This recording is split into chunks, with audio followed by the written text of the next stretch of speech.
नमस्कार, स्वागत है आपका डीबी लाइव ब्रेकिंग में। मैं हूं समीर आत्मज मिश्र और मेरे साथ हैं अमलेंदु उपाध्याय। संसद के बजट सत्र का दूसरा सेशन यानी दूसरा भाग आज शुरू हुआ है और इस सेशन की इस जो दूसरा पार्ट शुरू हुआ है इसकी शुरुआत ही हंगामेदार हुई है, लेकिन उस सत्र के शुरू होने से ठीक पहले छत्तीसगढ़ के पूर्व मुख्यमंत्री और छत्तीसगढ़ में विधायक कांग्रेस पार्टी के वरिष्ठ नेता भूपेश बघेल के घर पर ईडी की छापेमारी हुई है। ये टाइमिंग और इस टाइमिंग को लेकर तमाम सवाल उठ रहे हैं। इस सत्र में जिन मुद्दों पर चर्चा होनी थी उस पर सरकार बुरी तरह से घिरी नजर आ रही थी। ये चर्चाएं लगातार पिछले 2-3 दिनों से चल रही हैं। खासकर जो तमाम विधेयक है, वक्फ विधेयक है या फिर इनकम टैक्स विधेयक है, ये सारे मुद्दे तो अपनी जगह है, लेकिन जो सबसे बड़ा मुद्दा है वो चुनाव आयोग को लेकर चुनाव जिस तरह से धांधली हो रही है वो बड़ा मुद्दा है। और दूसरी तरफ अमेरिका के राष्ट्रपति डोनाल्ड ट्रंप जिस तरह से भारत विरोधी बयान दे रहे हैं और उस पर सरकार खामोश है। इस मुद्दे को लेकर जबरदस्त विरोध की आशंका थी और यह कहा जा रहा है, आरोप लगाए जा रहे हैं कि उन खबरों को दबाने के लिए या फिर संसद में ये चीजें न उठने पाए, इसकी वजह से भूपेश बघेल के हाथ छापेमारी की गई है।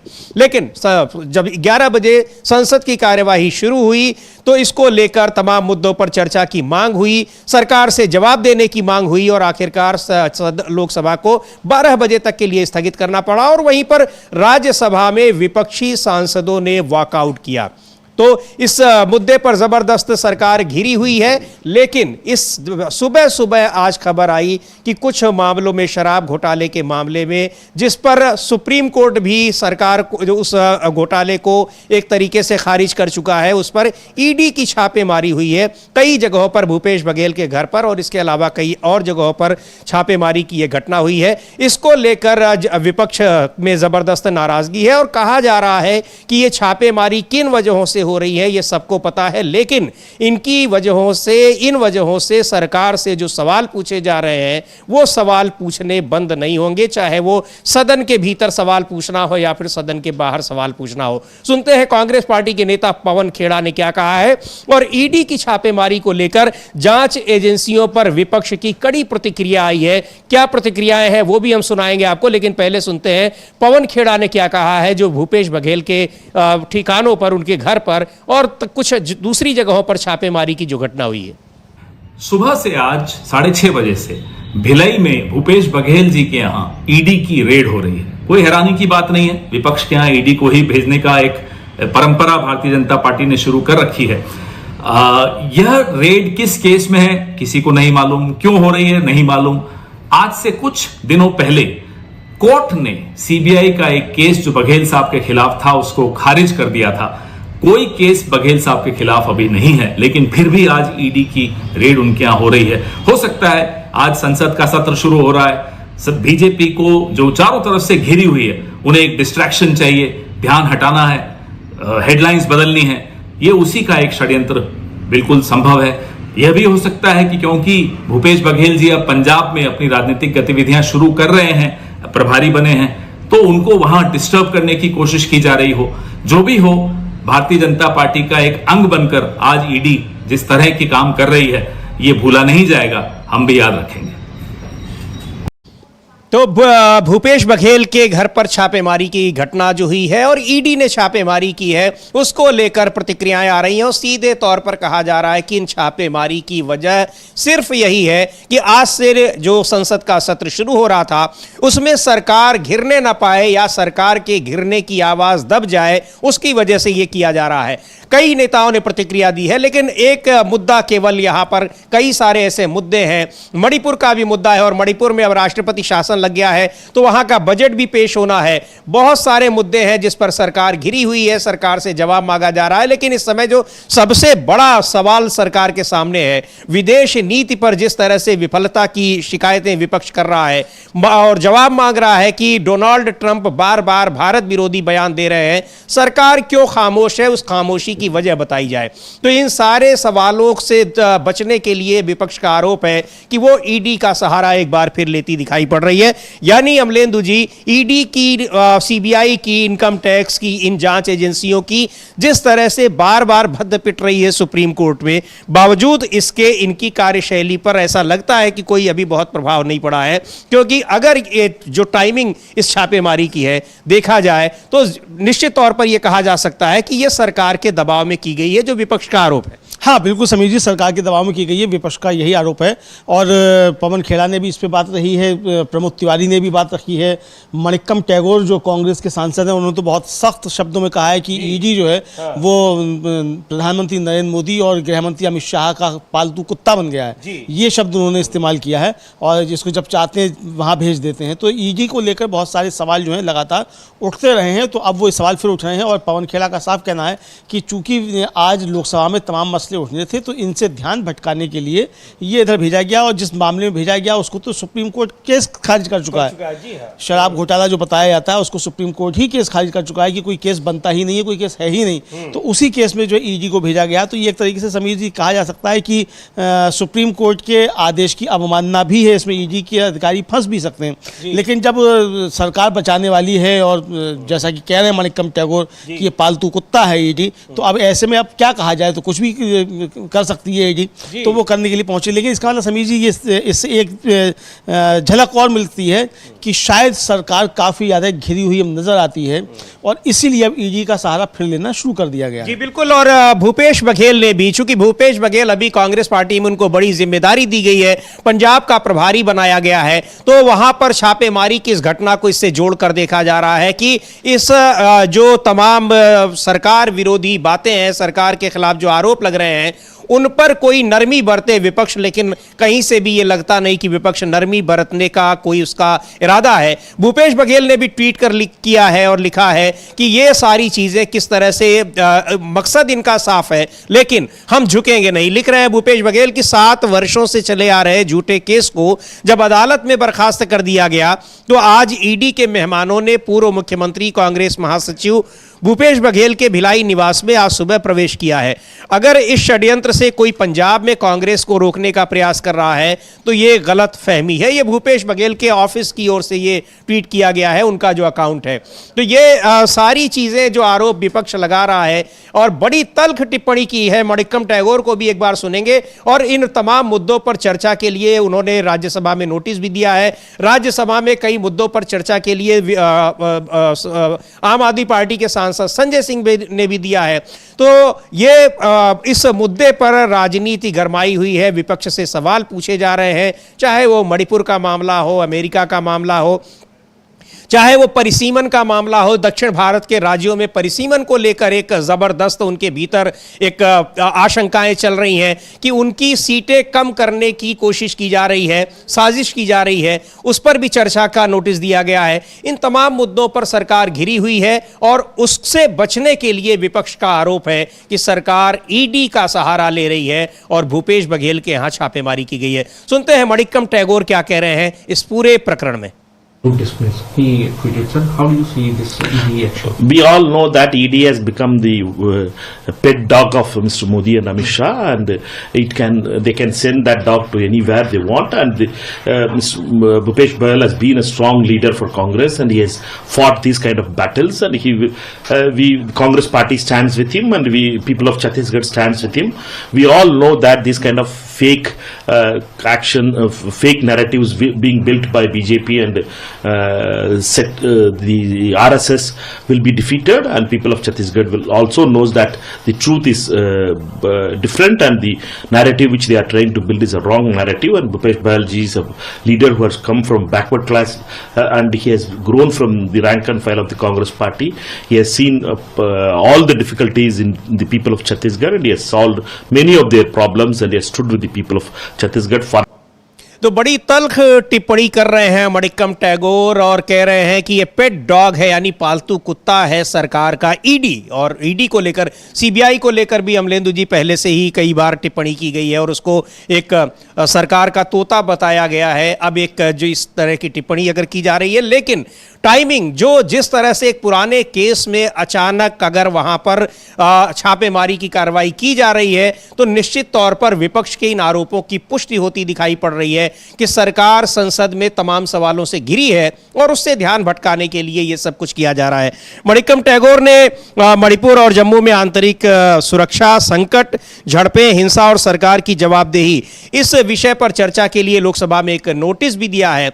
लेकिन इन सारी टिप्पणियों के बाद और जैसा अमलेंदु जी अभी बता रहे हैं कि सुप्रीम कोर्ट भी उस केस को खारिज कर चुका है, तो ऐसे में क्या अवमानना का उस पर एक बनता है, एक तथ्य बनता है। लेकिन लगता नहीं है कि ईडी को इन सारी चीज़ों से कोई फर्क पड़ता है, क्योंकि सुप्रीम कोर्ट तमाम मामलों में इन जांच एजेंसियों को बहुत ही तल्ख भाषा में इनके पर टिप्पणी कर चुका है और नाराजगी जता चुका है। बिल्कुल समीर जी, काफ़ी सख्त टिप्पणी सुप्रीम कोर्ट ने की थी और कई मामलों में काफ़ी सख्त टिप्पणी जो है वो कर चुका है सुप्रीम कोर्ट ईडी को लेकर, लेकिन उसके बावजूद ईडी सुधरने का नाम नहीं ले रही है, ये साफ समझ में आ रहा है एक तरीके से अगर देखा जाए तो। या कहिए कि सरकार का दबाव इतना ज़्यादा है कि वो मतलब वो ईडी के अधिकारी इस तरीके से काम कर रहे हैं। लेकिन आज एक बड़ा वाकया समीर जी ये हुआ कि लोकसभा में हंगामा काफ़ी ज़्यादा हो रहा था, विपक्ष अपनी कई मांगों को लेकर नारेबाजी कर रहा था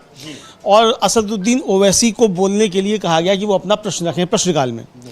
असदुद्दीन ओवैसी ने बोलना शुरू किया, तभी मालूम पड़ा कि सारे माइक की आवाज़ जो है वो टीवी पर जो आ रही थी वो बंद हो गई और वॉइस ओवर जो है वो पीछे से प्रोड्यूसर ने शुरू कर दिया कि असदुद्दीन ओवैसी क्या बोल रहे हैं। 70 सालों में पहली बार है कि इस तरीके से देखने को मिला कि वॉइस ओवर जो है वो दिया जाने लगा और संसद की आवाज़ें जो थी वो बंद होने लगी, क्योंकि वहाँ नारे लग रहे थे। उसके बाद जो था फिर काफ़ी देर बाद फिर वो सीधी कार्रवाई फिर शुरू हो गई, मतलब केवल विजुअल आ रहे थे और वॉइस ओवर आ रहा था। तो ये भी 70 सालों में पहली बार इस तरीके की घटना आज देखने को मिली है। जी, तो ये घटना देखने को मिली, लेकिन लोकसभा और राज्यसभा दोनों ही सदनों में विपक्ष अपनी तमाम मांगों को लेकर सरकार को घेर रहा है और उस पर बयान देने के लिए, जवाब देने के लिए दबाव डाल रहा है। चाहे वो मणिपुर का मुद्दा हो, चाहे वो चुनाव आयोग, जिस तरह से चुनाव आयोग के ऊपर आरोप लग रहे हैं, मतदाता सूचियों में हेरफेर के आरोप लग रहे हैं। तृणमूल कांग्रेस जबरदस्त हमलावर है इस मामले में। राज्यसभा में विपक्ष ने वॉकआउट भी किया है। अजय माकन कांग्रेस के नेता, उन्होंने बताया कि पूरे विपक्ष ने, हालांकि कहा जा रहा था कि केवल तृणमूल कांग्रेस के सांसदों ने किया, लेकिन उन्होंने कहा कि पूरे विपक्ष ने राज्यसभा से इस मुद्दे पर वॉकआउट किया है। उधर दक्षिण भारत के राज्यों की ओर से भी ये कहा जा रहा है और उस पर स्पष्टीकरण की मांग की जा रही है कि ये जो आशंकाएं हैं कि 2026 में परिसीमन होगा और दक्षिण भारत के राज्यों की सीटें कम हो जाएंगी, उसको लेकर बयान दे सरकार। सरकार तमाम मुद्दों पर घिरी हुई है, लेकिन सरकार जानती है कि किस तरह से चीजों को डाइवर्ट करना है, यह विपक्ष का आरोप है। और उसी के तहत अब यह काम किया गया कि जिस दिन कार्यवाही शुरू हो रही है संसद की, उसी दिन सुबह सुबह ईडी की छापेमारी हो रही है भूपेश बघेल के यहां। यानी ये सब चीजें या तो फिर अगर छापेमारी करनी है ईडी को, वो पहले भी कर सकता था, सत्र के बाद भी कर सकता था, कभी भी कर सकता था, लेकिन अचानक उसी दिन। तो क्या ये जो आरोप हैं ये पुख्ता होते नहीं दिखाई पड़ते हैं कि पूरी तरह से ईडी सरकार के निर्देशों पर ही काम कर रहा है? यही आरोप लग रहे हैं चुनाव आयोग पर भी, उसी के तहत कि वो भारतीय जनता पार्टी और उसके एनडीए सरकार, भारतीय जनता पार्टी सरकार के हिसाब से काम कर रहा है। सारी जांच एजेंसियां और संवैधानिक संस्थाएं इस समय आरोपों के घेरे में हैं और इन सब पर चर्चा की मांग की जा रही है, स्पष्टीकरण की मांग की जा रही है। लेकिन वो मांग ना होने पाए, उसकी आवाज न मुखर होने पाए, उसके लिए फिर एक जांच एजेंसी का सहारा ले लिया जाता है। हाँ बिल्कुल समीर जी, एक नई एजेंसी का सहारा ले लिया जाता है और एजेंसी का ही सहारा नहीं ले लिया जाता है, नए कानून भी बनाने आ जाते हैं ताकि ये एक एजेंसी फेल हो तो दूसरी एजेंसी काम पर लग जाए। तो अब वो जो इनकम टैक्स का जो संशोधन लाया गया है, नया आयकर अधिनियम लाया जा रहा है, तो वो एक तरीके से कहा जाए फिर से जो है वो मजबूत करने के लिए इनकम टैक्स को, चूँकि ईडी की सारी चीज़ें पकड़ में आ चुकी चुकी है, सुप्रीम कोर्ट जो है कई बार उनको फटकार लगा चुका है ईडी को, तो अब उसके लिए आयकर अधिनियम में संशोधन जो है वो किया जा रहा है, मतलब उसको बिल लेकर आया गया है। तो समीर जी, आज जिस तरीके से ईडी पहुंची है भूपेश बघेल के घर पे छापेमारी कर रही है, जो खबरें आई हैं अभी तक, पवन खेड़ा की हम लोगों ने बाइट सुनवाई, उनके ऑफिस ने भी, पवन खेड़ा के ऑफिस ने भी जो है कहा है कि किस तरीके से चीज़ें सब चल रही हैं, तो इसको लेकर साफ तौर पर समझा सकता है कि सरकार काफ़ी ज़्यादा घबराई हुई मालूम पड़ती है। जी बिल्कुल, और इसको लेकर कांग्रेस के सांसद हैं इमरान मसूद, उन्होंने भी टिप्पणी की है और कहा है कि भूपेश बघेल के यहाँ छापे की कार्रवाई के पीछे क्या मकसद है वो साफ दिखाई पड़ रहा है। सुनते हैं इमरान मसूद को क्या कह रहे हैं। तो ये तमाम नेताओं के, संजय सिंह ने भी इस पर प्रतिक्रिया दी है और ये विपक्षी नेताओं का ये साफ तौर पर कहना है कि किसी भी जो आरोप सरकार पर लग रहे हैं उन आरोपों से घिरी हुई है, उसको जवाब न देना पड़े, उसको टालने की कोशिशें हो रही हैं। वो चाहे अभी कुछ दिन पहले जो तमाम विवाद उभर कर सामने आए हैं, वो औरंगजेब का मसला हो या फिर और मसले हों, वो सारी चीज़ें भी, वो सारे प्रकरण भी इसी वजह से किए जा रहे हैं कि ज़रूरी सवाल जो है वो छिपे रहे, उनका जवाब देने से सरकार बचती रहे। यह आरोप विपक्ष का है। इमरान मसूद को भी सुनते हैं क्या कहा है उन्होंने भूपेश बघेल के यहाँ छापेमारी को लेकर। अमेंडमेंट बिल है, यूएस के अंदर टैरिफ है, अमेरिका के अंदर मंदिर को तोड़ा गया है, मंदिर को नुकसान पहुंचाया गया वो है, ये बड़े इश्यूज हैं जिनके ऊपर पार्लियामेंट के अंदर आज बोलेंगे सब लोग। आज आप लोगों की शाम को बैठक भी है सर जी। उस बैठक में क्या इन्हीं मुद्दों पर चर्चा होगी या आप लोग कोई और रणनीति भी तैयार करेंगे? देखिए, ये बैठक की चर्चाएं बाहर नहीं होती, बैठक की चर्चा तो बैठक में ही होगी ना। भूपेश बघेल के रेसिडेंस ये तो पता नहीं किसके यहाँ ईडी भेज दें, ये कब सबके यहाँ ईडी भेज रहे हैं। ईडी को इन्होंने हथियार बना लिया है, ईडी को हथियार बना लिया है।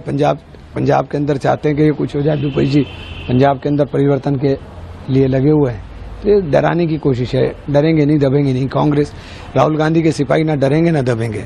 आप राहुल गांधी के सिपाही का जिक्र कर रहे हैं। दिग्विजय सिंह ने राहुल गांधी के बयान का समर्थन करते हुए कहा कि जब मैं गुजरात में गया था तो मुझे बोला गया कि हिंदू आरएसएस के। दिग्विजय सिंह जी बहुत बड़े नेता हैं, उन्होंने अगर कोई बात कही है तो इसका जवाब बेहतर तरीके से वही देंगे।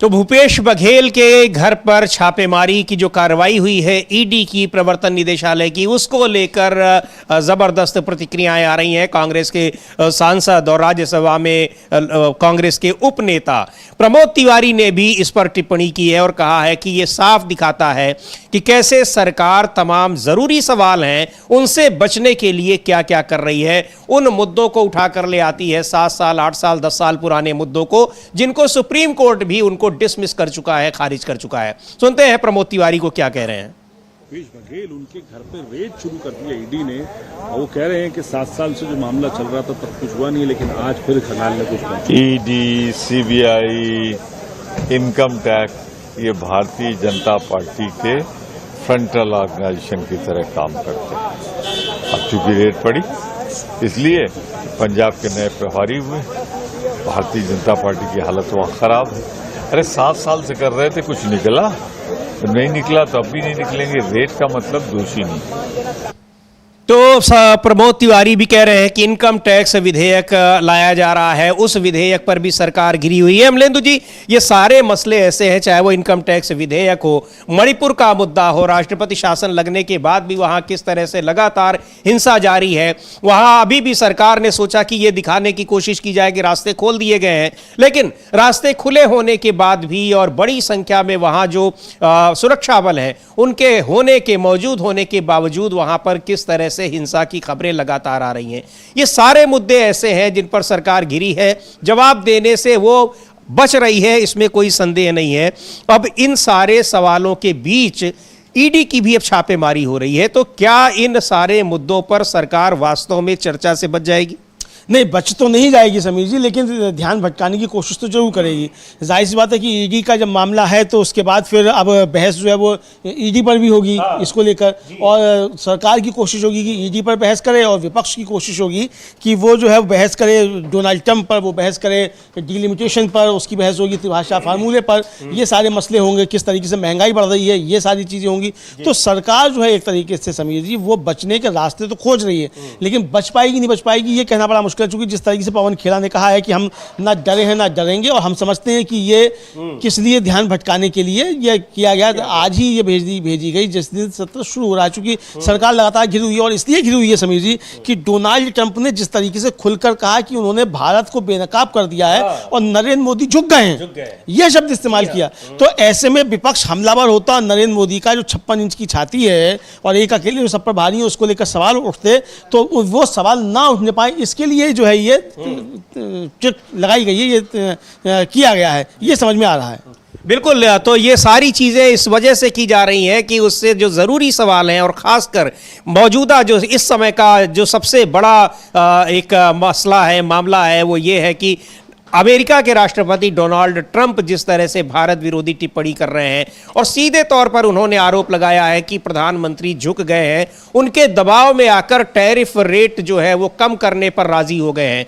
भारत की तरफ से अभी कोई प्रतिक्रिया भी नहीं दी जा रही है कि आखिर ये सही कह रहे हैं कि गलत कह रहे हैं, क्या वास्तव में भारत झुक गया है। इसको लेकर भी अभी 2 दिन पहले पवन खेड़ा ने प्रेस कॉन्फ्रेंस की थी और बहुत ही तल्ख भाषा में उन्होंने सरकार से सवाल पूछा, प्रधानमंत्री मोदी से सवाल पूछा कि आखिर ऐसा क्या हो गया है कि प्रधानमंत्री खामोश हैं। उनकी खामोशी की वजह पूछी जा रही है, उस पर कोई जवाब नहीं दिया जा रहा है आधिकारिक तौर पर। और डोनाल्ड ट्रंप ये सारी बातें तब कह रहे थे जब वहां भारत के वाणिज्य मंत्री पीयूष गोयल मौजूद थे।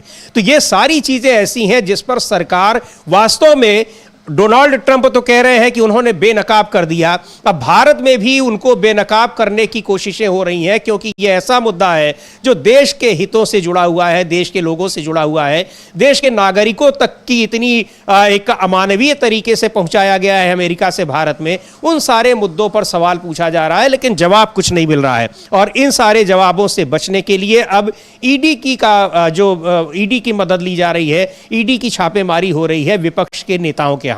तो ये आरोप है सरकार, ये विपक्ष के, और ये आरोप बिल्कुल सही साबित होते तब दिखाई पड़ते हैं जब उनकी टाइमिंग मैच करती है कि सरकार को जवाब कब देना है।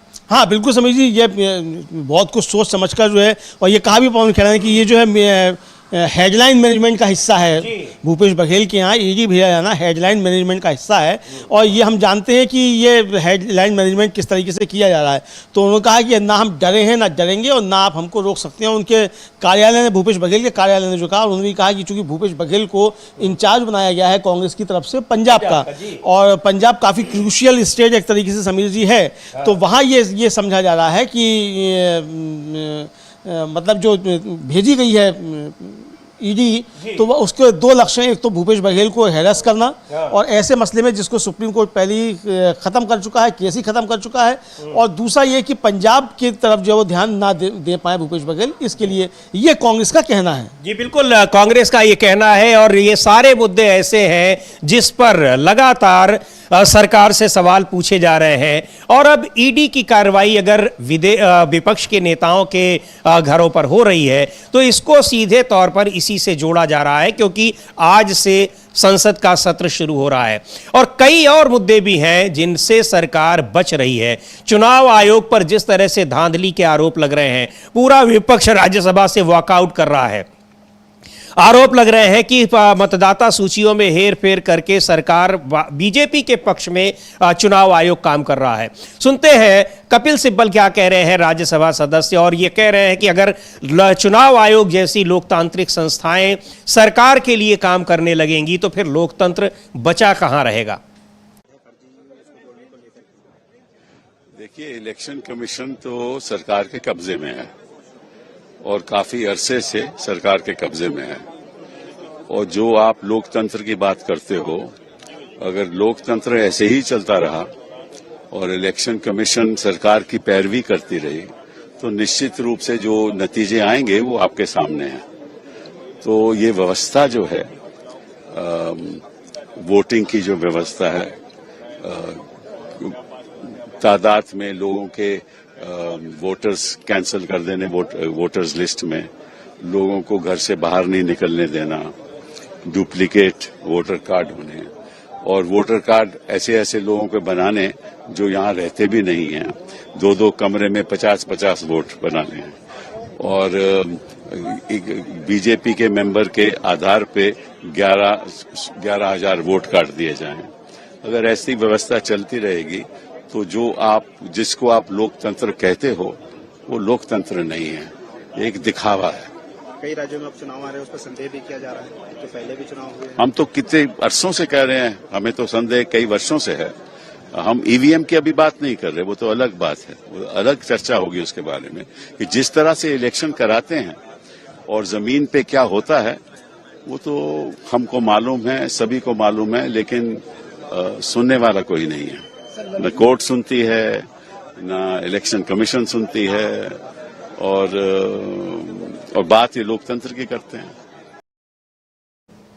तो ये सबको मालूम है कि ज़मीन पर ग्राउंड पर क्या हो रहा है, लेकिन उसको सुनने को कोई तैयार नहीं है और ये आरोप अभी तक लगते ही रहे हैं। हालांकि चुनाव आयोग का जो मौजूदा मुख्य चुनाव आयुक्त हैं उन्होंने ये शुरुआत ज़रूर की है कि वो शिकायतों को सुन रहे हैं, लेकिन कांग्रेस पार्टी ये कह चुकी है कि वो भी एक छलावा है। वो जिन चीज़ों को हम बताने की कोशिश कर रहे हैं उससे वो भी भागते नजर आ रहे हैं। तो ये भी एक बड़ा मुद्दा है जो चुनाव में मतदाता सूचियों में धांधली के आरोप हैं, उसको लेकर भी सरकार से सवाल पूछे जा रहे हैं। कपिल सिब्बल भी ये बात कह रहे हैं और तृणमूल कांग्रेस ने भी बड़े आरोप लगाए थे उससे पहले, दिल्ली चुनाव के समय, महाराष्ट्र में चुनाव के समय, हरियाणा में चुनाव के समय, इन सारे राज्यों की विधानसभा चुनाव से पहले इसी तरह के एक जैसे आरोप लग चुके हैं। लेकिन चुनाव आयोग का एक लाइन का जवाब होता है कि विपक्ष झूठ बोल रहा है। अमलेंदु जी, अब क्या इस विपक्ष झूठ बोल रहा है? विपक्ष को झूठा बताकर कितने दिनों तक पल्ला झाड़ेगा चुनाव आयोग?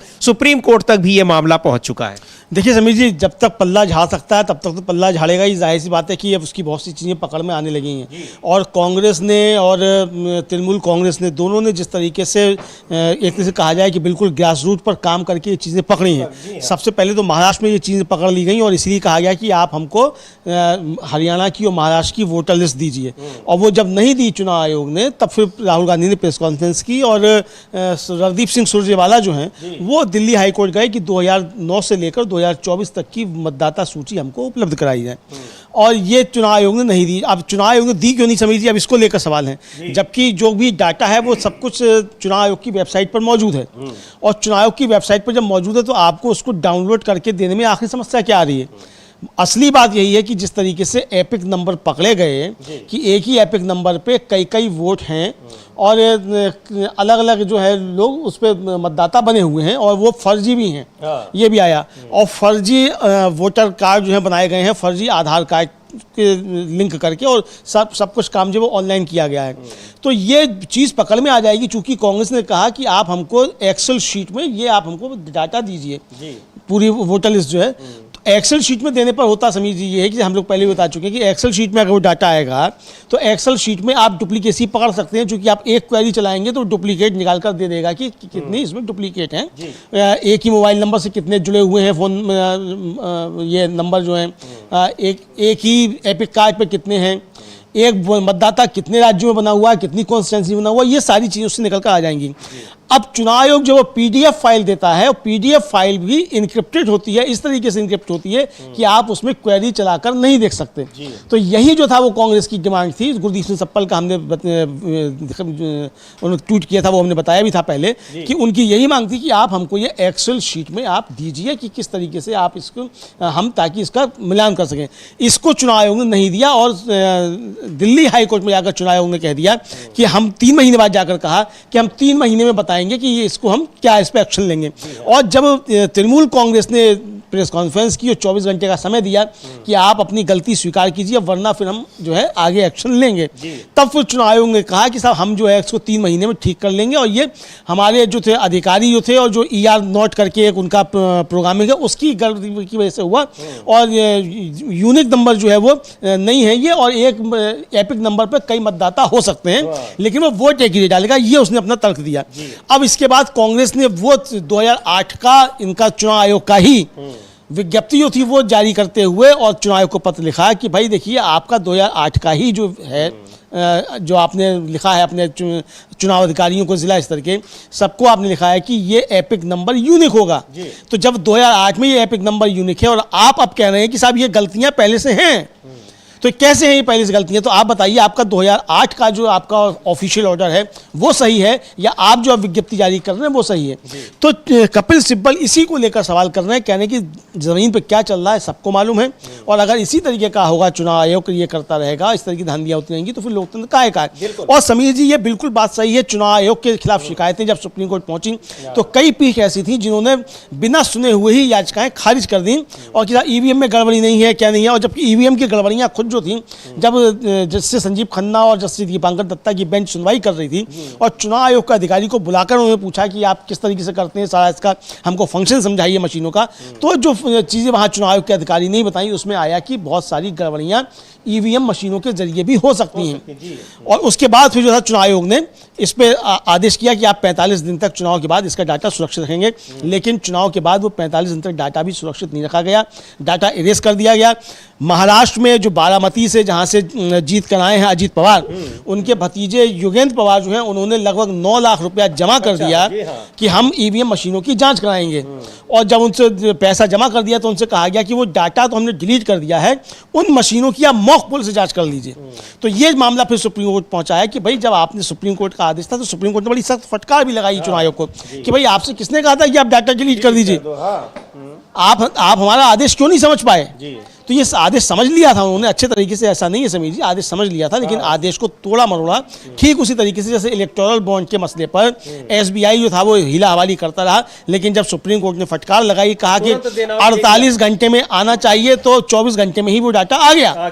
जिसको कहा जा रहा था कि 6 महीने लगेंगे, तो वो जो था वो 24 घंटे में डाटा आ गया। तो इसी तरीके से अगर सुप्रीम कोर्ट सख्त हो जाएगा तो 24 घंटे में डाटा सब दे देंगे और गड़बड़ियां भी अपनी स्वीकार कर लेंगे। लेकिन बात वही है कि कपिल सिब्बल भी जिस तरीके से कहने, सुप्रीम कोर्ट के में भी जो चीजें चल रही हैं समीर जी, साफ दिखाई पड़ता है कि न्यायपालिका पर भी सरकार का दबाव बढ़ता जा रहा है। जी बिल्कुल, दबाव बढ़ता जा रहा है, क्योंकि कई ऐसे जो फैसले रहे हैं, कई ऐसे मामले रहे हैं जिसमें अगर वास्तव में स्ट्रिक्ट अपनी कठोरता दिखाई है, तलखी दिखाई है सुप्रीम कोर्ट ने, तो सरकार या सरकारी अधिकारी या फिर जो सरकार संस्थाएं हैं, संवैधानिक संस्थाएं, उनको मजबूर होना पड़ा है उन सारी चीज़ों को दिखाने के लिए। और इन्हीं सारी चीज़ों के लिए आरटीआई कानून भी बना है, लेकिन आरटीआई कानून के तहत किसी को कोई जानकारी नहीं मिल पा रही है, इसलिए सारी जानकारी के लिए लोगों को रुख करना पड़ रहा है सुप्रीम कोर्ट की ओर।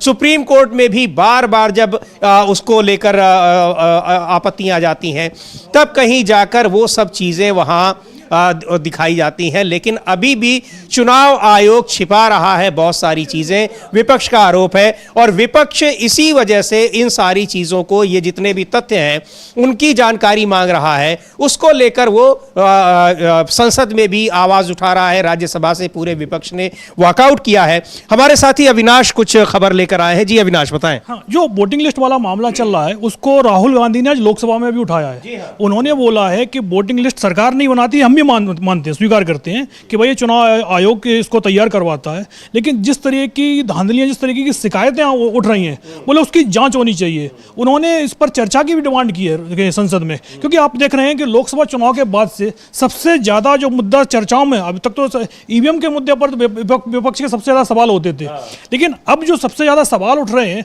वो वोटिंग लिस्ट को लेकर उठ रहे हैं। चाहे हमने महाराष्ट्र में देखा, चाहे हम इस समय दिल्ली का चुनाव हुआ, दिल्ली चुनाव में भी वोटिंग लिस्ट का मुद्दा ही उठा था। महाराष्ट्र में तो 50 लाख वोटरों को बढ़ाने का अचानक जो 6 महीने में वोटर बढ़ाए गए, उसका अभी तक चुनाव आयोग जवाब नहीं दे पाया है। और यही चीज हमने हरियाणा के चुनाव में देखी थी। और अब जो पश्चिम बंगाल का चुनाव है उसमें तो ये बताया जा रहा है कि एक नंबर पर मतलब गुजरात का भी वोटर है और जो बंगाल का भी वोटर है, यानी कि क्या गुजरात के जो वोटर हैं वो क्या बंगाल में वोट करने के लिए आएंगे? तो ममता बनर्जी तो इस चीज को लगातार सवाल उठा रही हैं कि भाई गुजरात का मतदाता बंगाल में कैसे वोट कर सकता है। ये तो संजय राउत तो बहुत पहले ही कह चुके हैं। वो तो कहे कि यहाँ पे 40 लाख फ्लोटिंग वोटर्स हैं जो कभी महाराष्ट्र में वोट डाल रहे हैं, फिर हरियाणा में भी डाल रहे हैं, उसके बाद वो बिहार में जाएंगे, बंगाल जाएंगे, उसके बाद वो उत्तर प्रदेश आएंगे। हाँ बिल्कुल, और इस मुद्दे को लेकर अब राहुल गांधी लगातार सवाल उठा रहे हैं। जब दिल्ली चुनाव की काउंटिंग हो रही थी तो उससे एक दिन पहले राहुल गांधी ने यही मुद्दा उठाया था। तो उस समय जो चुनाव आयुक्त, मुख्य चुनाव आयुक्त राजीव कुमार थे, उन्होंने कहा था कि हम इसका लिखित में जवाब देंगे, लेकिन उनका जवाब कहाँ है पता नहीं, क्योंकि वो तो अब रिटायर ही हो गए हैं। और जो नए चुनाव, उनकी जगह मुख्य चुनाव आयुक्त बने हैं, वो जो राहुल गांधी ने सवाल उठाए वो मान रहे हैं कि हाँ इस तरीके की धांधलियां हो गई हैं, जबकि राजीव कुमार तो इस चीज को स्वीकार ही नहीं कर रहे थे। वो तो सीधा सीधा बोल देते थे कि विपक्ष के जो आरोप हैं वो पूरी तरीके से फर्जी हैं। लेकिन अब राहुल गांधी, वो तो झूठा तक बता चुके हैं विपक्ष को, ये सारे झूठे आरोप है, कहीं इसमें कोई दम नहीं है। हाँ बिल्कुल, वो उनकी जो भाषा होती थी वो उसी तरीके की होती थी। और जब भी विपक्ष की तरफ से सबूत लेके आए जाते थे कि भाई ये आपकी ये जो वोटिंग लिस्ट है इस तरीके की धांधलियां हो रही हैं, तो उनके जवाब शेर और शायरी में होते थे। वो सबूतों के अपने तथ्यों के आधार पर नहीं काटते थे उसके, बस खाली एक लाइन बोल देते थे कि विपक्ष के जो आरोप थे वो बेबुनियाद हैं, जिस तरीके से आप बोलेंगे झूठे आरोप हैं। तो अब लेकिन अब जब से मुख्य चुनाव आयुक्त ज्ञानेंद्र कुमार ज्ञानेश कुमार जब से मुख्य चुनाव आयुक्त बने और वो लगातार इस चीज को स्वीकार कर रहे हैं कि कुछ ना कुछ गड़बड़ियां हुई हैं। अब जाहिर सी बात है, अब चुनाव आयोग तो एकदम से ये तो बोल नहीं देंगे सभी कुछ फर्जी चल रहा था, लेकिन जिस तरीके से उनका कहना है कि 3 महीने बाद हम बता पाएंगे कि वोटिंग लिस्ट हम दे पा रहे हैं कि नहीं दे पा रहे हैं, तो जाहिर सी बात है कि धांधली छोटी मोटी धांधली नहीं है, ये काफी व्यापक पैमाने पर धांधली हुई है। जो पकड़ में आ गया है वो तो पकड़ में आ गया है, लेकिन जब उस पूरी वोटिंग लिस्ट को रिवाइव किया जाएगा तो पता चलेगा कि जिस तरीके के आरोप संजय राउत बोल रहे हैं कि 40 लाख वोटर इधर से उधर हो रहे हैं, कि वो 40 लाख वोटर हैं कि 70 लाख वोटर हैं। बिल्कुल, तो ये धांधली तो अभी जब सामने आएगी, जब कोई तथ्य नहीं दिए हैं तब ये पकड़ में आई है। और चुनाव आयोग भी कह रहा है कि हाँ धांधली हुई है, लेकिन सही बात है। और ये लग रहा है कि राहुल गांधी इस समय लोकसभा में बोल रहे हैं। एक बार रुक करते हैं हम लोग लोकसभा का, वहां क्या चल रहा है। बहुत सारे मुद्दे हैं जिन पर विपक्ष ने घेर रखा है सरकार को। राहुल गांधी को सुनते हैं क्या कह रहे हैं वो। आपने सही बात बोली कि वोटर लिस्ट क्या सरकार बनाती है। मैंने नहीं बोला, नहीं, आपने बोला क्या, और आपने सही बोला कि सरकार वोटर लिस्ट नहीं बनाती है। मगर पूरे देश में वोटर लिस्ट पर सवाल उठ रहे हैं, हर स्टेट में, हर ऑपोजिशन के स्टेट में, और महाराष्ट्र में black and white voter list पे सवाल उठे हैं। तो पूरा ऑपोजिशन मिलकर सिर्फ ये बोलने दीजिए, पूरा ऑपोजिशन सिर्फ मिलकर ये कह रहा है कि वोटर लिस्ट पे यहां पे एक डिस्कशन हो जाए। आप बनाते नहीं हो, इसको हम एक्सेप्ट कर रहे हैं, आप डिस्कशन तो कीजिए। आपने सही बात बोली कि वोटर लिस्ट क्या सरकार बनाती है। मैंने नहीं बोला, नहीं, आपने बोला क्या, और आपने सही बोला कि सरकार वोटर लिस्ट नहीं बनाती है। मगर पूरे देश में वोटर लिस्ट पर सवाल उठ रहे हैं, हर स्टेट में, हर ऑपोजिशन के स्टेट में, और महाराष्ट्र में black and white voter list पे सवाल उठे हैं। तो पूरा ऑपोजिशन मिलकर सिर्फ ये बोलने दीजिए, पूरा ऑपोजिशन सिर्फ मिलकर ये कह रहा है कि वोटर लिस्ट पे यहां पे एक डिस्कशन हो जाए। आप बनाते नहीं हो, इसको हम एक्सेप्ट कर रहे हैं, आप डिस्कशन तो कीजिए। तो वोटर लिस्ट के मामले पर कम से कम चर्चा तो हो जाए संसद में, ये एक छोटी सी मांग है विपक्ष की, लेकिन उस मांग के लिए इतनी मेहनत करनी पड़ रही है। और वो मांग ना होने पाए, उसके लिए संसद न चलने पाए, उसके लिए छापेमारी की जा रही है। बड़ा आरोप लगा रहे हैं, मांग छोटी है लेकिन आरोप बहुत बड़े लग रहे हैं सरकार पर भी और संसद को चलाने वालों पर भी, यानी स्पीकर पर भी और राज्यसभा में सभापति पर भी। अमलेंदु जी। हाँ बिल्कुल, देखिए समीर जी, जबरदस्त आरोप रहे हैं। और जो अपने स्पीकर साहब हैं, तो उन्होंने पूछा कि क्या सरकार बनाती है, यानी कि आप चर्चा नहीं कराने देना चाहते कि सरकार कराती है क्या। तो सरकार की तरफ से आप ही बोल हाँ, आप ही बोल रहे हैं। तो सरकार को भी अपना पक्ष रखने दो भाई, सरकार में कोई गूंगे बहरे लोग थोड़ी बैठे हुए हैं। समझदार मंत्री हैं, पढ़े लिखे तो होंगे ही, कम से कम मंत्री बनाए गए। बेशक मोदी जी से कम पढ़े लिखे होंगे, लेकिन पढ़े लिखे तो होंगे ना। तो अगर मोदी जी से कम पढ़े लिखे भी, तो उनको अपनी बात तो रखने दीजिए। मंत्रियों को, जो संबंधित मंत्री होंगे, या तो आप उनको अपनी बात नहीं रखने दे रहे हैं, अध्यक्ष महोदय जो खुद ही सारी बात सरकार की तरफ से खुद ही रख दे रहे हैं। तो राहुल गांधी ने यही कहा कि नहीं, आपने कहा कि क्या सरकार बनाती है, तो हम भी कह रहे हैं, हम भी जानते हैं कि सरकार नहीं बनाती है, लेकिन आप चर्चा तो होने दीजिए इस पर। पूरा विपक्ष यही मांग कर रहा है कि इस पर चर्चा होने दीजिए, आप चर्चा नहीं होने देना चाहते हैं। और समीर जी, अब ये बात साफ समझ में आ रही है कि इस पर चर्चा ना होने पाए, इसीलिए आज भूपेश बघेल के यहाँ ईडी छापेमारी हो रही है। ये जो है साफ समझ में आ रहा है और विपक्ष का यही आरोप है। जी बिल्कुल, तो ये सारी बातें ना होने पाए, चुनाव में किस तरह से धांधली हो रही है उसकी मांग ना होने पाए, चुनाव आयोग पर जो आरोप लग रहे हैं, मतदाता सूचियों में कैसे हेरफेर हो रहा है, लाखों की संख्या में नए मतदाता जोड़ दिए जा रहे हैं और वही मतदाता अलग अलग राज्यों में जाकर वोट डाल रहे हैं जिनका कुछ अता पता ही नहीं है। ये विपक्ष के आरोप हैं और विपक्ष के ये आरोप तमाम तथ्यों पर आधारित है, वो उनके सबूत दे रहा है, लेकिन न तो चुनाव आयोग सुन रहा है और न ही संसद में ये बात रखने का मौका मिल रहा है विपक्ष को। राहुल गांधी ने वही बात कही कि हमको कम से कम उस पर चर्चा तो हो जाए, हम जो बात कह रहे हैं चुनाव आयोग नहीं सुन रहा है तो आखिर वो क्यों नहीं होना चाहिए, और जब उसकी चर्चा नहीं होगी तो फिर लोकतंत्र किस तरह के किस बात का है। यही बात अभी कपिल सिब्बल ने भी कही, राज्यसभा से विपक्ष को वॉकआउट करना पड़ा, लेकिन अब यह देखना होगा कि इस पर चर्चा स्वीकार करते हैं स्पीकर या नहीं करते हैं। लेकिन यह एक बड़ा मुद्दा है जिस पर चुनाव आयोग गिरा है, लेकिन चुनाव आयोग पर आरोप यही लग रहे हैं कि वो सरकार के कहने पर काम कर रहा है, सरकार के मनमाफिक काम कर रहा है, सरकार के हिसाब से काम कर रहा है। तो ये बड़ा मुद्दा है, चूंकि चुनाव आयोग के ऊपर एक बड़ी जिम्मेदारी है देश की पूरी चुनावी व्यवस्था को देखने की, और चुनाव के जरिए ही सरकारें बनती हैं, बिगड़ती हैं। तो अगर चुनाव आयोग अपनी भूमिका को ठीक से नहीं निभाएगा तो फिर लोकतंत्र क्या रह जाएगा। यही बात कही थी कपिल सिब्बल ने। एक बार फिर सुनते हैं, राज्यसभा सदस्य हैं, बहुत बड़े वकील हैं, सुप्रीम कोर्ट के केंद्रीय मंत्री रह चुके हैं, क्या कह रहे हैं वो चुनाव आयोग के बारे में। देखिए, इलेक्शन कमीशन तो सरकार के कब्जे में है और काफी अरसे से सरकार के कब्जे में है, और जो आप लोकतंत्र की बात करते हो, अगर लोकतंत्र ऐसे ही चलता रहा और इलेक्शन कमीशन सरकार की पैरवी करती रही तो निश्चित रूप से जो नतीजे आएंगे वो आपके सामने हैं। तो ये व्यवस्था जो है, वोटिंग की जो व्यवस्था है, तादाद में लोगों के वोटर्स कैंसिल कर देने, वोटर्स लिस्ट में लोगों को घर से बाहर नहीं निकलने देना, डुप्लीकेट वोटर कार्ड होने, और वोटर कार्ड ऐसे ऐसे लोगों के बनाने जो यहाँ रहते भी नहीं हैं, 2-2 कमरे में 50-50 वोट बनाने हैं, और बीजेपी के मेंबर के आधार पे 11,000 वोट कार्ड दिए जाएं। अगर ऐसी व्यवस्था चलती रहेगी तो जिसको आप लोकतंत्र कहते हो वो लोकतंत्र नहीं है, एक दिखावा है। कई राज्यों में अब चुनाव आ रहे हैं, उस पर संदेह भी किया जा रहा है, तो पहले भी चुनाव हुए हैं। हम तो कितने वर्षों से कह रहे हैं, हमें तो संदेह कई वर्षों से है। हम ईवीएम की अभी बात नहीं कर रहे, वो तो अलग बात है, वो अलग चर्चा होगी उसके बारे में कि जिस तरह से इलेक्शन कराते हैं और जमीन पे क्या होता है वो तो हमको मालूम है, सभी को मालूम है, लेकिन सुनने वाला कोई नहीं है। न कोर्ट सुनती है, न इलेक्शन कमीशन सुनती है, और बात ये लोकतंत्र की करते हैं।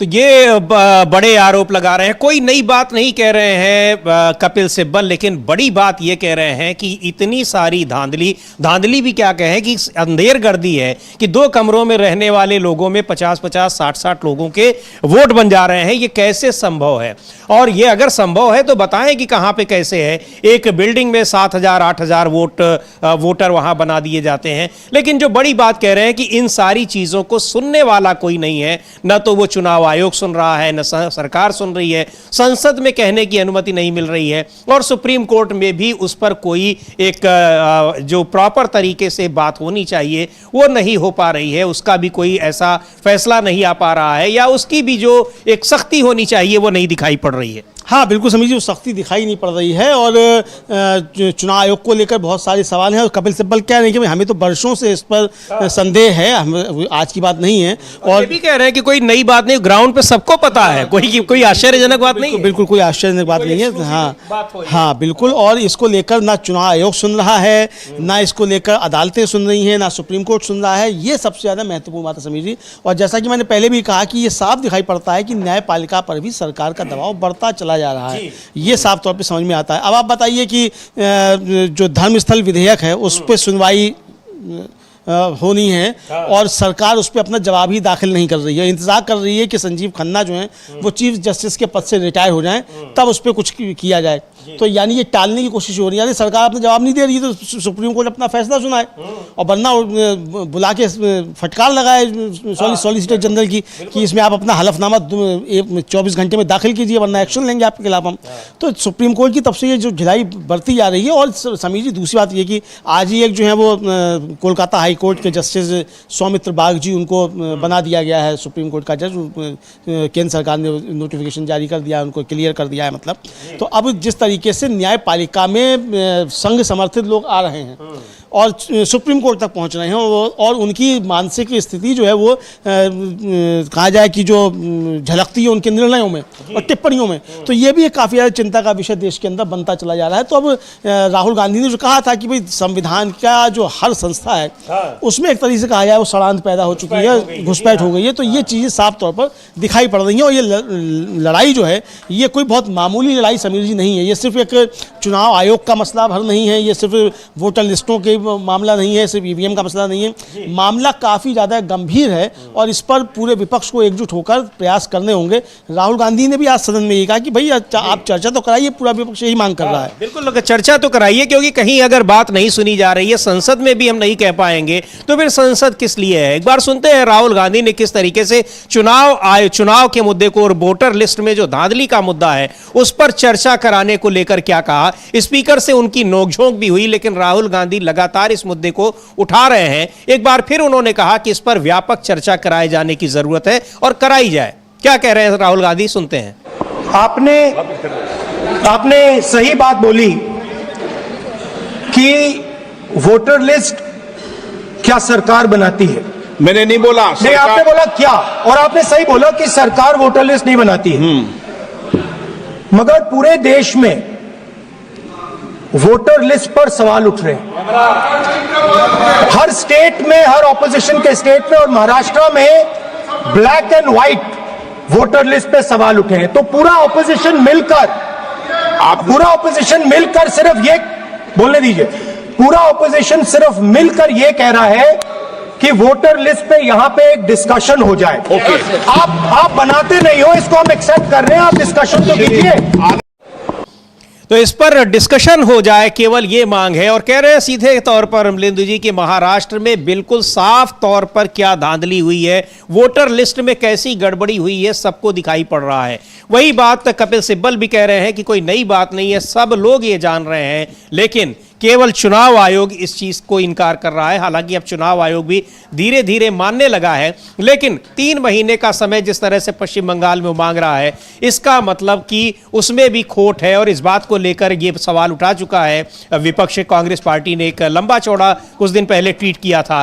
तो ये बहुत सारे मुद्दे हैं, लेकिन अब चुनाव आयोग की भूमिका को लेकर और जिस तरह से मतदाता सूचियों में गड़बड़ी बड़े पैमाने पर हो रही है और एक रणनीतिक तरीके से हो रही है, जो कुछ दिन पहले चुनाव आयोग के ऊपर आरोप लगाया था संजय राउत ने, शिवसेना के सांसद हैं, उन्होंने साफ तौर पर कहा था कि 40 लाख वोट ऐसे हैं जो फर्जी वोट हैं और वो वही वोट तय करते हैं सरकार बनाने और बिगाड़ने में। वही वोट कभी महाराष्ट्र में इस्तेमाल किए जाते हैं, कभी हरियाणा में किए जाते हैं, कभी बिहार में, बंगाल में, घूम फिरकर वो सारे वोट, और वो चुनाव आयोग के अपने वोटर हैं जो एक ही पार्टी को वोट डालते हैं। हाँ। आरोप ही बड़ा आरोप लगाया, बड़ा आरोप है समीर जी। और आम आदमी पार्टी के जो सांसद हैं संजय सिंह, उन्होंने भी यही आरोप लगाया है अभी।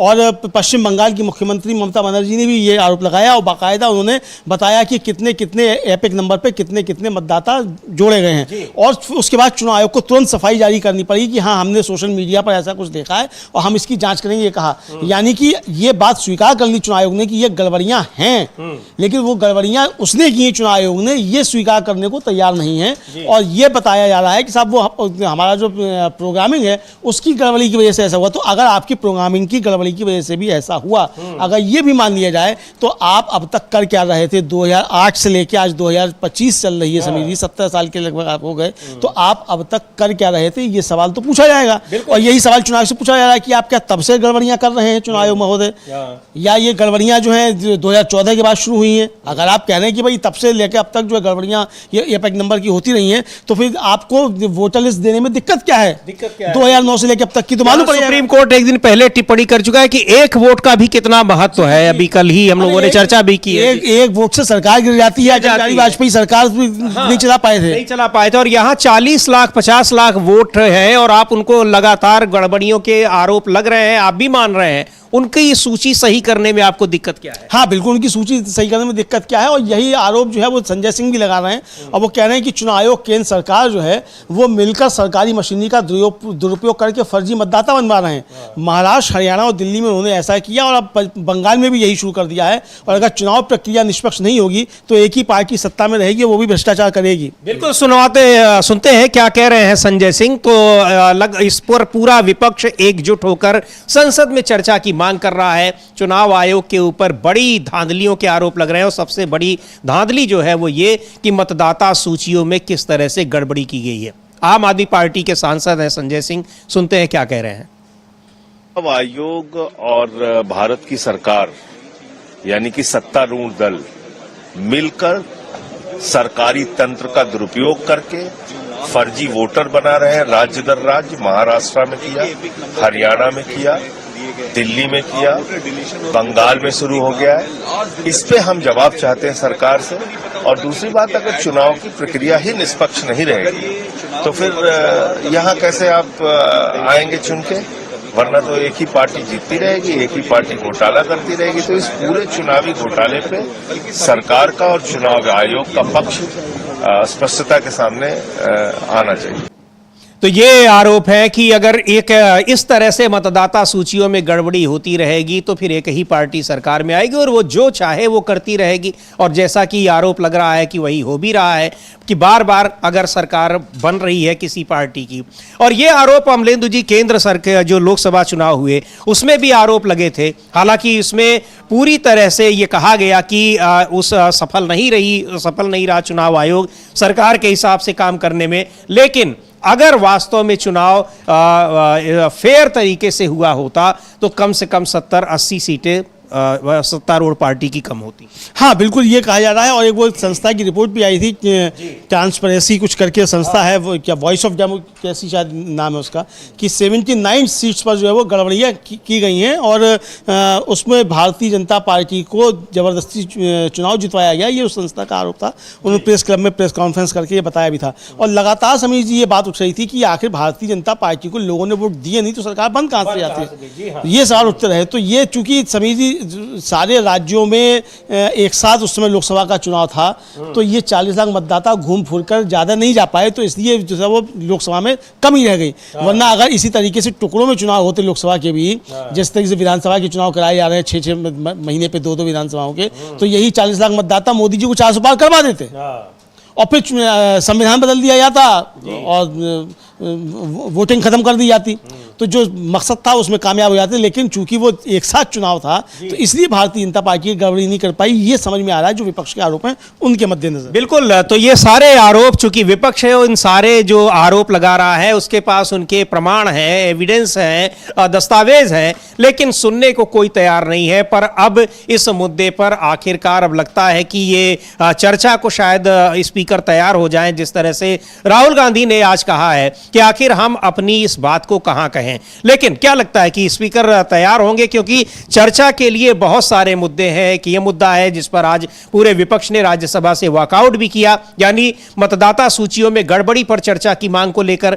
और लोकसभा में उस पर राहुल गांधी ने भी बयान दिया। और कई मुद्दे हैं, मणिपुर का मुद्दा है और सबसे बड़ा मुद्दा जिस तरह से अमेरिका के राष्ट्रपति डोनाल्ड ट्रंप भारत विरोधी बयान दे रहे हैं। कह रहे हैं कि भारत ने अमेरिका के दबाव में आकर टैरिफ रेट को कम करने का फैसला किया है और भारत सरकार उस पर अब तक 3 दिन हो गए हैं कोई जवाब नहीं दे रही है।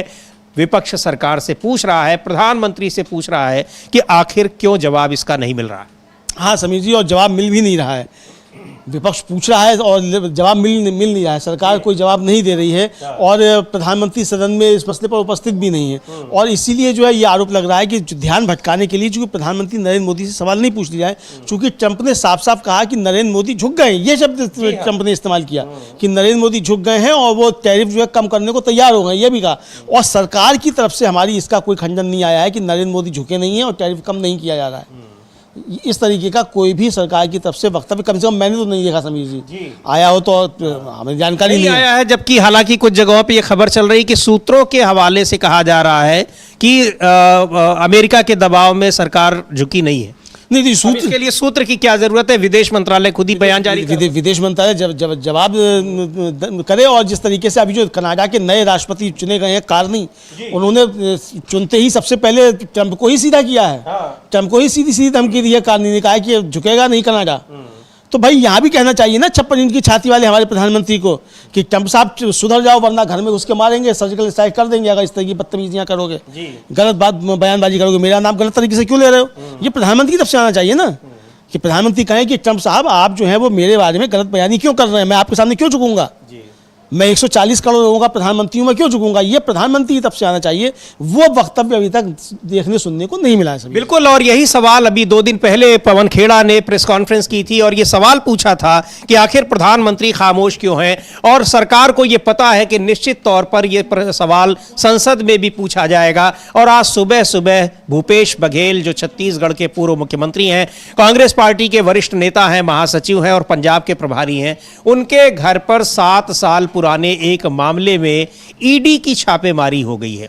कहा जा रहा है, विपक्ष सीधे तौर पर आरोप लगा रहा है कि यह छापेमारी सिर्फ इसलिए हुई है ताकि सरकार से सवाल न पूछे और मुद्दों से भटकाया जा सके। भूपेश बघेल ने ट्वीट, उनके ऑफिस ने ट्वीट भी किया है सुबह सुबह कि आखिर इस पुराने मुद्दे को जिस पर सुप्रीम कोर्ट क्लीन चिट दे चुका है उसमें छापेमारी की आज ही जब सदन की शुरुआत हो रही है, सत्र शुरू हो रहा है, उस दिन क्या जरूरत पड़ गई। क्या लिख रहे हैं भूपेश बघेल, एक बार आपको दिखाते हैं उसको। और आरोप लगा रहा है विपक्ष इस समय भूपेश बघेल के दफ्तर की ओर से जो ट्वीट आया है वो लिखा है उसमें कि 7 वर्षों से चले आ रहे झूठे केस को जब अदालत में बर्खास्त कर दिया गया तो आज ईडी के मेहमानों ने पूर्व मुख्यमंत्री कांग्रेस महासचिव भूपेश बघेल के भिलाई निवास में आज सुबह प्रवेश किया है। अगर इस षड्यंत्र से कोई पंजाब में कांग्रेस को रोकने का प्रयास कर रहा है तो ये गलत फहमी है। कार्यालय भूपेश बघेल तो ये कह रहे हैं कि पंजाब में जिस तरह से वहां पर वो प्रभारी उनको बनाया गया है, हाल ही में जिम्मेदारी दी गई है। अमलेंदु जी, ये भी एक बड़ा सवाल है, केवल क्या टारगेट पर भूपेश बघेल है या विपक्ष के किसी भी नेता के यहाँ ईडी की छापेमारी होनी थी, बड़े नेता के यहाँ, तो उसमें भूपेश बघेल मिले और ताकि जो विपक्ष आरोप लगा रहा है कि ध्यान को डाइवर्ट किया जा सके लोगों का, ये जो सवाल पूछे जा रहे हैं, सोशल मीडिया पर भी चर्चा हो रही है, ये सारे सवाल कुछ देर के लिए रुक जाए। हाँ, कुछ देर के लिए रुक जाए समीर जी, लेकिन वो रुके तो नहीं सवाल। तो ये ट्रिक भी जो एक तरीके से कहा जाए वो काम में नहीं आई कि भूपेश बघेल क्या भेज दी जाए ईडी, तो इससे कुछ देर के लिए सवाल उठना रुक जाएंगे, लोगों का ध्यान इधर चला जाएगा। लेकिन चूंकि कांग्रेस समझ गई और पवन खेड़ा का वक्तव्य आ गया है तुरंत कि हम जानते हैं कि ये हेडलाइन मैनेजमेंट है, तो इस हेडलाइन मैनेजमेंट के लिए किया है, लेकिन ना कांग्रेस डरी है ना डरेंगे, तो इसलिए हम ये सवाल उठाते रहेंगे। जो सवाल उठाने संसद में वो पूरी तरीके से उठाएंगे और इसको उठाया भी गया है। आज राहुल गांधी खड़े हुए, उन्होंने कहा कि भाई चर्चा कराइए, जब इस पर मांग उठ रही है तो चर्चा करा क्यों नहीं रहे, ये उन्होंने साफ तौर पर कहा है। तो बिल्कुल ये साफ तौर पर कहा है और इसको लेकर विपक्ष कहीं से भी पीछे नहीं हट रहा है। और जिस तरह से चुनाव आयोग में धांधली हो रही है उस पर विपक्ष हमलावर है, उस पर भी चर्चा की मांग आज उठाई और राहुल गांधी ने कहा कि आखिर चर्चा कराने में क्या दिक्कत है, जब हम लोग चाहते हैं, पूरा विपक्ष वो शिकायत कर रहा है, सबको पता है, तो आखिर उस पर चर्चा क्यों नहीं की जा सकती, क्योंकि चुनाव आयोग बात को नहीं सुन रहा है, इसलिए हम चाहते हैं कि उस पर चर्चा हो। तो बहुत सारे मुद्दों पर चर्चा होनी है। संसद में सरकार गिरी हुई है और सरकार चाह रही है कि जो तमाम विधेयक लंबित पड़े हैं वो उनको किसी तरह से पास कराए, लेकिन वक्फ विधेयक जैसे, वक्फ संशोधन विधेयक जैसे भी विधेयक हैं जिसमें सरकार को दिक्कतें आ सकती हैं और सरकार की सहयोगी पार्टियां भी उसमें सरकार का साथ देती नहीं दिख रही हैं।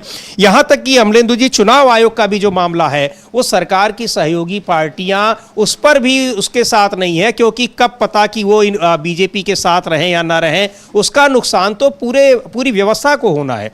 बीजेपी अभी कर रही है और उसको इसका फायदा हो रहा है, लेकिन उसमें जो भेदभाव हो रहा है या जो उनके अपने मतदाता प्रभावित हो रहे हैं वो उनकी पार्टियों के भी हो रहे हैं, चाहे वक्फ विधेयक का मामला हो चाहे चुनाव आयोग का मामला हो।